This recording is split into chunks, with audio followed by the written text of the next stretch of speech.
여러분은 가족을 정말로 사랑하시나요? 그렇다면 가족을 사랑할 경우 그것이 허용하는 범위는 어디까지라고 생각하시나요? 입양했던 딸이 그녀의 친부모와 다시 만나기로 했을 때 그 결정이 그녀 인생에서 최악이 될 것이라고는 평생 길러온 양부모는 알 수 없었습니다. 20대 초반의 젊은 남자 스티븐 플레들은 샌안토니오에 살았습니다. 그리고 그는 인터넷을 통해 10대 소녀를 알게 됐습니다. 그는 그 소녀를 만나기 위해 텍사스까지 여행하기로 했습니다. 그 해는 1995년이었고 소녀는 15세의 알리사입니다. 이상하게도 알리사의 부모님은 그녀가 성인 남성을 만나는 것에 대해 크게 불만을 가지지도 방해를 하지도 않았습니다. 그리고 그 둘은 연인 관계를 계속 이어나갔고 만난 지 2년 만에 알리사는 임신을 하게 됐습니다. 1998년 1월 17살의 어린 알리사는 스티븐의 아이를 출산했습니다. 아이의 이름은 데니스로 정해졌습니다. 하지만 사랑의 결정체인 아이를 스티븐은 달갑지 않게 생각했습니다. 알리사는 스티븐이 딸 아이를 못살게 구는 것을 목격했다고 합니다. 데니스를 너무 세게 자주 꼬집어댔고 온 몸에 멍이 남았습니다. 심지어 냉장고에 가둔 적도 있었습니다. 그리고 냉장고 안에 산소가 거의 다 떨어졌을 때쯤 다시 풀어주는 악마 같은 행동을 했습니다. 지금 말씀드린 부분은 그가 했던 짓의 일부에 불과합니다. 알리사는 더 이상 자기가 아이를 지키는 것도 불가능하다고 판단하였고 결국 8개월 된 아이를 입양 보내게 됐습니다. 데니스는 꽤 인자한 부모에게 입양됐고 그녀의 이름은 케이티로 개명됐습니다. 케이티는 뉴욕에서 행복하게 자랐습니다. 그리고 예술적인 부분에서 특출난 재능을 가졌습니다. 케이티가 입양되어 자라는 동안 알리사와 스티븐은 스스로가 성숙해졌기 때문에 아이들을 기를 수 있다고 판단했습니다. 그리고 딸을 2명 낳게 됐습니다. 하지만 두 딸을 키우는 동안 부부간의 긴장은 고조됐습니다. 알리사는 남편의 나쁜 행동이 계속됐다고 말했습니다. 결혼 생활 내내 그는 화가 났을 때 집안의 물건들을 부쉈고 벽에 구멍도 뚫었다고 합니다. 그리고 그는 평생 안정적인 직업도 가진 적이 없었습니다. 가정의 재정은 알리사가 모두 책임졌고 스티븐의 예측 불가능한 행동들 때문에 그녀는 언제나 큰 걱정을 하고 있었습니다. 그녀가 일하고 돌아오면 집안은 부서진 물건들로 가득했고 스티븐의 고함 소리와 아이들의 울음소리밖에 안 들렸습니다. 스티븐과 알리사가 입양 보냈던 아이 케이티가 18살이 됐습니다. 그녀는 언제나 자신의 친부모가 누구인지 궁금했습니다. 케이티는 자신의 친부모를 찾기 위해 인터넷에 접속했고 그들의 위치를 찾는 데 성공했습니다. 그녀는 아버지 스티븐과 메시지를 나눴었고 자신의 진로를 잠시 미뤘습니다. 원래는 대학에서 미술을 공부하려고 했었습니다. 하지만 그녀는 새로 찾은 친부모와 여동생들과 함께 살기 위해 그들이 살고 있는 곳으로 이사했습니다.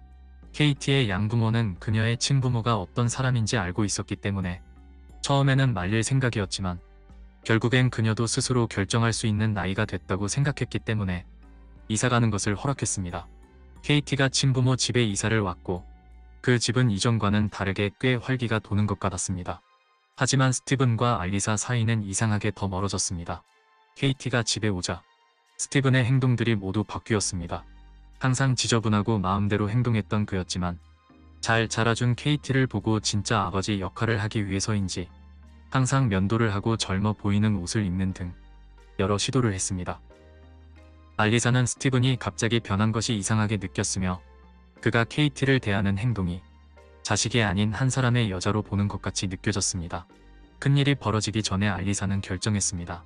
케이티가 입양 갈 수밖에 없었던 이유를 그녀에게 알려줬습니다. 하지만 이런 이유에도 불구하고 케이티는 전혀 당황하지도 않았습니다. 오히려 아버지와 딸은 더 가까워지게 됐습니다. 그리고 40살인 아버지 스티븐은 케이티의 방 바닥에서 잠을 자기 시작했습니다. 상황에 대한 걱정이 커진 알리사는 스티븐에게 어째서 그녀의 방에서 자야 하는지 이유를 물어봤습니다. 스티븐은 자기가 딸이랑 자는 게 뭐가 문제냐며 오히려 화를 냈습니다. 2016년 11월 알리사는 이사를 가면서 스티븐과 이혼을 했고 어린 두 딸의 양육권을 나눠 가졌습니다. 케이티는 알리사가 아니라 스티븐과 같이 살게 됐고 그 둘은 서로 사랑에 빠지게 됐습니다. 다음해 5월이 돼서야 알리사가 그 둘 사이 관계를 인지하게 됐습니다. 그녀가 이걸 정확하게 알게 된 경위는 매우 충격적입니다. 알리사와 스티븐의 딸의 일기를 읽었기 때문입니다. 일기를 읽어보자면 케이티는 임신했다. 아빠는 KT와 커플처럼 느껴진다고 말한다. 저녁에 그들이 조금 취했었나? 그는 사탄이다. 그는 지옥에 갈 것이지만 고문을 당할 사람은 아니라 그는 고문하는 사람이 될 것이다. 그 소녀는 아버지와 KT를 악마로 묘사하듯 그림도 그렸습니다. 소녀는 자신의 작품에 대해 제목도 정해놨습니다. 그가 사탄이고 KT가 인간이라면 아기는 반악마가 될 것이다. 모든 사실을 알게 된 알리사는 소름이 끼쳤습니다. 그리고 즉시 스티븐에게 전화를 걸어 화를 내고 항의했습니다. 하지만 스티븐의 대답은 내가 화낼 줄 알고 있었다. 하지만 우린 사랑에 빠졌다. 알리사는 되물었습니다. 어떻게 그럴 수가 있죠? 그녀는 어린애고 우리 자식이에요. 알리사는 다시 한번 딸을 구하기 위해 경찰에 신고하는 등의 노력을 했습니다. 그들은 두 어린 딸들을 인터뷰하기도 했지만 스티븐은 체포되지 않았습니다. 그리고 그들은 여전히 이런 비정상적인 관계를 이어갔습니다. 2017년 7월 20일 스티븐과 KT는 자신들의 관계를 확고히 하기로 결정합니다. 그들은 결혼하기 위해 메릴랜드로 여행을 갔습니다.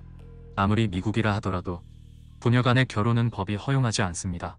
그렇기 때문에 그들은 일부러 아는 사람이 없는 곳으로 갔던 곳이고 메릴랜드 주에서 거짓말로 혼인신고서를 작성했습니다.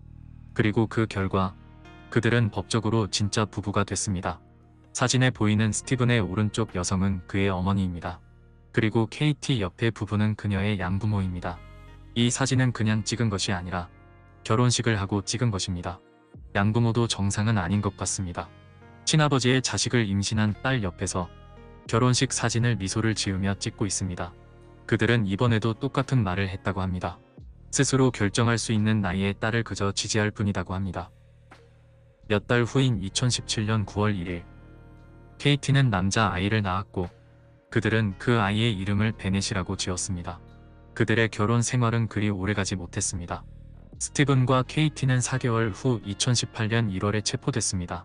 스티븐과 KT는 DNA 검사를 했고 가족 유전자를 확인하기 위해 아들 베넷도 데려왔습니다. 미국의 대다수의 주에서는 근친상간 자체만으로 형사처벌이 가능합니다. 최저 10년형에서 무기징역까지도 선고합니다. 베넷의 DNA까지 검사하고 그들은 즉시 기소됐습니다. 하지만 법정에서 스티븐의 변호사는 불법적인 결혼을 정당화하기 위해 노력했습니다. 그리고 변호사의 실력이 엄청났던 건지 그는 단지 보석금만 냈고 풀려날 수 있었습니다.